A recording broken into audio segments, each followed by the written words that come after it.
Okay, so good morning mga boss. Meron tayong installation ngayon ng QCY F24 dashcam mga boss dito sa ating Mitsubishi Mirage. So meron din nagpa-install ng horn mga boss. So i-vlog natin yan later. So ito muna yung dashcam muna. Yan, ito yung specification ng dashcam natin. Yan, naka 4K Ultra HD BSD na siya mga boss. Napakalinaw ng camera niyan sa front and then 1080p yung kanyang back camera. So bali mga boss, meron siyang free SD card na 32GB pero si bossing nag-upgrade siya up to 128GB. Yan. So depende sa inyo mga boss kung ilang gig yung ilagay nyo po. So up to 256 or 500 plus na gig ata yung pwede dito sa dashcam natin. So usually yung 128 gig lang yung binibenta namin kasi malaki na yung storage niya mga boss. Yan. So check natin yung on. Yung ano talaga mga boss, unit talaga mismo. Pasok sa loob. So ito siya mga boss. So ito yung actual output ng ating dashcam mga boss. Ito siya. Yan. Ito yung display mga boss. Yan. So, meron siyang 4 features mga boss. Driving recorder yan. Smart driving. Yan. I-clear natin yan. At saka file management and then driving settings at saka system settings. So mga boss, ito hindi pa siya nakaset up yung dashcam natin. So set up muna natin sandali. Balik tayo agad. Wait lang. So, dahil siya mga boss. Sinet ko na yung date at saka time ng ating dashcam. Yan. Ito siya. 11:16 AM in the morning mga boss. Yan. So accurate naman siya. In advance ko lang ng 1 minute para mas mabuti yung advance ng konti. Ayan. Kasi sa delay. So ito mga boss yung features niya display. Ayan. So dito, file management, dito po naka-store yung lahat ng videos or photos na na-store na ano po na capture ni dashcam mga boss. Yan. Ito siya, file management. Yan.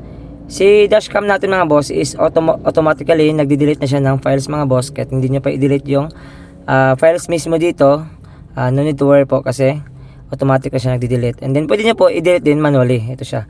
Ito yung mga files niyan. Diyan nyo lang i-delete. Yan. Ito lang, press nyo lang yun po. Press nyo lang po yan. And then ito yung video B mga boss is meaning po niyan, back camera. Yan. Ito yung video front.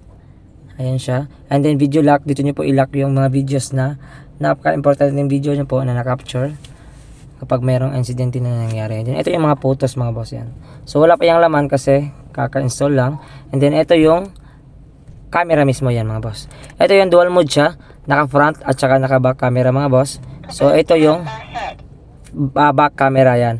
Si back camera mga boss, pag nag-reverse ka po dito, automatic yan siya triggered and then automatic siya lalabas yung ano niya dito mga boss, yung back camera niya. Hindi nyo na kailangan pang i-swipe yung screen.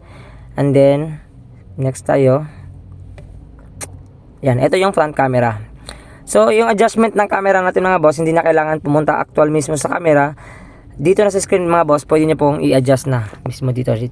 Yan, dito sa side, left side mga boss. Yan, up and down, depende po sa preference na angle po na gusto nyo po while nagde-drive kayo. And then sa back camera, same din mga boss. Yan, depende na po sa inyo. Mas maganda yung ganyan.